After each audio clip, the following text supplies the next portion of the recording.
the Warriors came out to play. They were in Atlanta, and Steph Curry, with his second game back from injury, you know he put 27 on the Pistons on Saturday. What did he do? He started the game 6 for 6. 6 for 6 from the field. He outscored the Hawks by himself in the first quarter.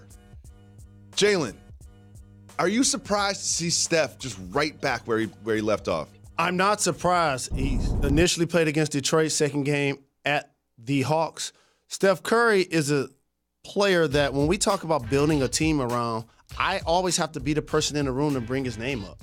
It's like people start naming so many guys, and I'm like, have you forgot about Steph Curry, a guy that shoots 50 from the floor, 50 from three, 90 from the line, the only unanimous MVP, has won 2 regular season MVPs, has won 3 championships, and is going to be there pre-KD and post-KD?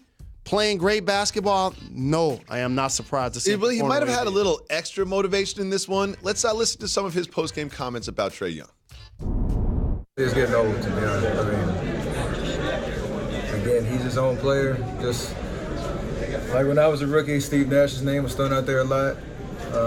You take that with respect and understand it's flattering, but at the end of the day, that's not going to carry you through the league. It's what you do with the opportunity you have in front of you. So I've been blessed to have had a lot of success and experience in the league. Obviously, you expect Trae to kind of carve out his own lane and again be himself. He didn't have to be anybody else but himself. Translate that for us. So it's up for me to do the why do people keep doing this comparison? One, they are built, frankly, the same. Mm-hmm. They both have unlimited range. Deep range. Each is a terrific passer. Each is a really good ball handler. And so when you're now the person that people are on playgrounds trying to be, Steph Curry, because you're not this physical specimen like a LeBron James. You're not a 6'11 player with a 7-foot plus wingspan like KD, or you're not a 7-footer like AD.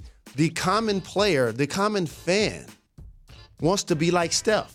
And then all of a sudden, there actually is a player that is in the Steph Curry mold. Mm-hmm. Of course he's going to be compared to him. Now, am I saying he's going to be the level of player Steph Curry? No. But guess what? Probably no one is. No. He's carved out his own all-time great niche. But in saying that, I do think he's going to be able to be productive in a lot of ways we've seen Steph be productive in the league. Well, KD played as well, and when he went to the free throw line, the Hawks fans serenaded him with this.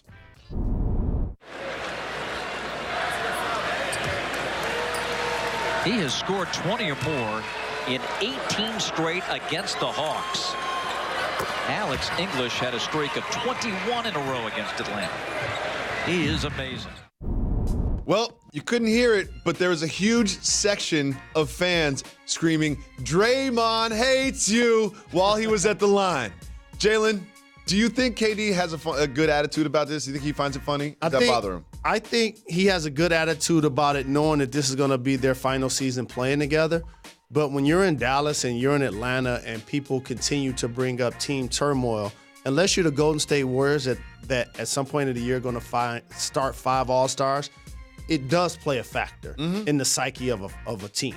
And I understand that they will get by it, but this will be the final season for them to do so. Well, you remember last NBA Finals and playoffs and the Warriors just basically just blew everybody out. They were easily the best team. It didn't even seem like there was much adversity or anybody in their way. And then there was this report from Marcus Spears when he tweeted, quote, "Warriors forward David West says there were a lot going on behind the scenes that people will be shocked about when it comes out. People will be shocked about this when it comes out." I was hoping that maybe there was like a fist fight in practice, or people didn't like each other, or there was some real problems or some real drama, something serious going on behind the scenes. Well, guess what? Now we know what that report was about. Your man Sam Amick from The Athletic reported, quote, "An outside vendor who handled the team's food on a daily basis contracted a contagious form of the disease, meningitis, then survived a life-threatening challenge before eventually returning to work with the team." Jalen, I'm really disappointed that this was about someone contracting meningitis and then the team having to get vaccination. Shout to Spears, the OG. Shout to Sam. Whatever David West was alluding to is something he still hasn't spoke publicly on. And it can't be meningitis, right? What ends up happening in a successful dynamic is you usually don't talk about the things that brought turbulence when you've accomplished what they have. Mm-hmm. Now, if they would have got bounced, then it would have came out quick. And so this level of success becomes the best deodorant for some situations that clearly haven't been as smooth as you would like them to be from the outside looking in. I'm going to make a confession then ask you a question. Do you know what meningitis is? I don't know what meningitis is. I don't. I don't either. We're going to Google some stuff, and we'll tell you what meningitis is when we come back on Jalen and Jacoby. I don't know.